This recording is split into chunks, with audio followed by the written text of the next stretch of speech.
എല്ലാ പ്രിയ വിദ്യാർത്ഥികൾക്കും പുതിയൊരിലേക്ക് സ്വാഗതം. കാലിക്കറ്റ്, കേരള, കണ്ണൂർ MG യൂണിവേഴ്സിറ്റികളിൽ ഒരു ഡിഗ്രി പ്രവേശനം ആഗ്രഹിക്കുന്ന വിദ്യാർത്ഥിനികൾ എന്തൊക്കെ ഡോക്യുമെന്റ്സ് ആണ് അഡ്മിഷൻ സമയത്ത് കൊണ്ടുപോകേണ്ടത്? വിദ്യാർത്ഥികൾ ചോദിച്ച ചോദ്യത്തിനുള്ള ഉത്തരമാണ് ഈ ഒരു വീഡിയോയിൽ കൊണ്ട് നിങ്ങളുമായി പങ്കുവെക്കാൻ ആഗ്രഹിക്കുന്നത്. വിശദമായ വാർത്തയിലേക്ക് പോകുമ്പോൾ ആദ്യമായിട്ട് ഈ ചാനൽ കാണുന്ന വിദ്യാർത്ഥിനിയുണ്ടെങ്കിൽ തീർച്ചയായും മറക്കണ്ട സബ്സ്ക്രൈബ് ചെയ്ത് കൂടെ പ്രത്യേകം ശ്രദ്ധിക്കാം. സബ്സ്ക്രൈബ് ചെയ്തിട്ട് നോട്ടിഫിക്കേഷൻ ബെല്ലേക്കാൾ ഓൾ ഓപ്ഷൻ എനേബിൾ ചെയ്യുക. ചാനൽ വീഡിയോസ് നിങ്ങൾക്ക് ഉപകാരപ്രദമാകുന്നുണ്ട്, തീർച്ചയായും ലൈക്കും കൂടി ചെയ്യുക. നിങ്ങളുടെ സുഹൃത്തുക്കളിലേക്ക് ഷെയർ ചെയ്ത് കൊടുക്കാനും കൂടി പ്രത്യേകം ശ്രദ്ധിക്കാം. അതുപോലെ നമ്മുടെ ചാനലിൻ്റെ വാട്സപ്പ് ചാനലിൽ ജോയിൻ ചെയ്യാനുള്ള ലിങ്ക് നിങ്ങൾക്ക് വീഡിയോയ്ക്ക് തന്നെ ഡിസ്ക്രിപ്ഷൻ ബോക്സിൽ നൽകുന്നതായിരിക്കും. അപ്പോൾ നമുക്ക് വളരെ സുപ്രധാനവും വളരെ പ്രധാനമായിരിക്കുന്ന വാർത്തയിലേക്ക് തന്നെ കിടക്കാം. കാലിക്കറ്റ്, കേരള, കണ്ണൂർ MG യൂണിവേഴ്സിറ്റികളിൽ ഒരു ഡിഗ്രി പ്രവേശനത്തിന് പോകുമ്പോൾ നമ്മൾ അലോട്ട്മെൻറ്റ് കിട്ടി ഡിഗ്രി പ്രവേശനം എടുക്കാൻ അതാത് കോളേജുകളിലേക്ക് പോകുമ്പോൾ എന്തൊക്കെ ഡോക്യുമെൻറ്റ്സ്, എന്തൊക്കെ സർട്ടിഫിക്കറ്റുകളാണ് പ്രധാനമായിട്ടും കൊണ്ടുപോകേണ്ടത്?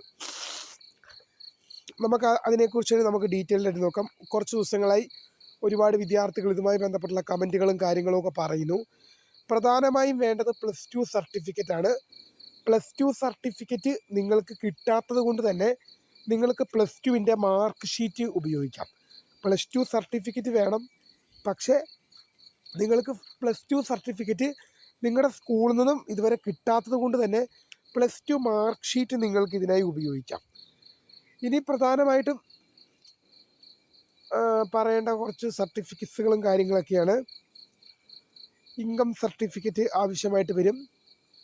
കണ്ണൂർ യൂണിവേഴ്സിറ്റിയിലൊക്കെ ആവശ്യമായിട്ട് വരാറുണ്ട്, ഇൻകം സർട്ടിഫിക്കറ്റ് ആവശ്യമായിട്ട് വരാറുണ്ട്.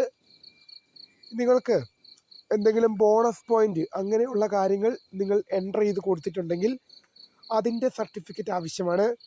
NSS, NCC, സ്പോർട്സ്, അതുപോലെ തന്നെ കായികം എന്നീ മേഖലകളിലൊക്കെ നിങ്ങൾ മികവ് തെളിയിച്ച വിദ്യാർത്ഥികളാണെങ്കിൽ അത് നിങ്ങൾ ടിക്ക് ചെയ്ത് നൽകിയിട്ടുണ്ടെങ്കിൽ അഡ്മിഷൻ സമയത്ത് ആവശ്യമായ രേഖ ഹാജരാക്കേണ്ടത് നിർബന്ധമാണെന്നുള്ളത് പ്രിയ വിദ്യാർത്ഥിനികൾ ഓർത്തിരിക്കേണ്ടതാണ്.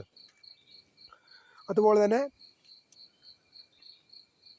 SC, ST വിദ്യാർത്ഥികൾക്ക് കാസ്റ്റ് സർട്ടിഫിക്കറ്റ് ഉണ്ട്. PWBD വിഭാഗങ്ങൾ വിദ്യാർത്ഥികൾക്ക് മെഡിക്കൽ സർട്ടിഫിക്കറ്റ് ഉണ്ട്. അങ്ങനെയുള്ള വിദ്യാർത്ഥികൾ അത് ഹാജരാക്കണം. ഇത്രയും കാര്യങ്ങളൊക്കെയാണ് പ്രധാനമായിട്ടും വേണ്ടത്. ഞാൻ ആദ്യമേ പറഞ്ഞു, +2 സർട്ടിഫിക്കറ്റ് ലഭിക്കാത്തതുകൊണ്ട് തന്നെ നമുക്ക് +2ൻ്റെ മാർക്ക് ലിസ്റ്റ് ഉപയോഗിക്കാം. കണ്ണൂർ യൂണിവേഴ്സിറ്റിയിൽ ഇൻകം സർട്ടിഫിക്കറ്റ് ആവശ്യം, നിങ്ങളുടെ വരുമാന സർട്ടിഫിക്കറ്റ് ആവശ്യം വരാറുണ്ട്, അപ്പം എടുത്തു വെച്ചോളുക. അതുപോലെ തന്നെ അടുത്തൊരു ഡോക്യുമെൻ്റാണ് നിങ്ങൾ സ്പോർട്സ്, കായിക മേഖലകളിൽ മികവ് തെളിയിച്ച വിദ്യാർത്ഥിയാണെങ്കിൽ NSS, NCC പോലുള്ള മേഖലകളുണ്ടെങ്കിൽ അത് തെളിയിക്കാൻ ആവശ്യമായ അതിൻ്റെ സർട്ടിഫിക്കറ്റ് വേണം. SC, ST വിദ്യാർത്ഥികളാണെങ്കിൽ കാസ്റ്റ് സർട്ടിഫിക്കറ്റ് പ്രൊസീഡ് ചെയ്യണം. PWBD വിദ്യാർത്ഥികളാണെങ്കിൽ നിങ്ങൾ മെഡിക്കൽ സർട്ടിഫിക്കറ്റ് ഹാജരാക്കേണ്ടതായിട്ടുണ്ട്. എന്നിങ്ങനെയുള്ള കാര്യങ്ങളാണ് വിദ്യാർത്ഥികൾ ശ്രദ്ധിക്കേണ്ടത്. എന്താണെങ്കിലും ഇത്രയും കാര്യങ്ങളൊക്കെ ശ്രദ്ധിച്ച് മുന്നോട്ട് പോകുമല്ലോ. പിന്നെ വിദ്യാർത്ഥികൾക്ക് വേണ്ട ഒരു കാര്യമാണ് അലോട്ട്മെൻറ്റ് മെമ്മോ. അത് നിങ്ങൾക്ക് യൂണിവേഴ്സിറ്റി നൽകുന്ന സാധനമാണ്. അലോട്ട്മെൻറ്റ് മെമ്മോ അത് നിർബന്ധമാണെന്നുള്ളത് ഓർത്തിരിക്കേണ്ടതാണ്. പിന്നെ ഗവൺമെൻറ് എയ്ഡഡ് കോളേജുകളിലെ ഫീസുകളെ വെച്ച് നോക്കുമ്പോൾ ഗവൺമെൻറ്റൽ എഡ്യൂക്കേഷൻ ഇൻസ്റ്റിറ്റ്യൂഷനുകൾ, അതുപോലെ തന്നെ സെൽഫ് ഫിനാൻസ് കോളേജുകൾ എന്നിവിടങ്ങളിലെ ഫീസ് കൂടുതലാണെന്നുള്ളത് ഓർത്തിരിക്കേണ്ടതാണ്.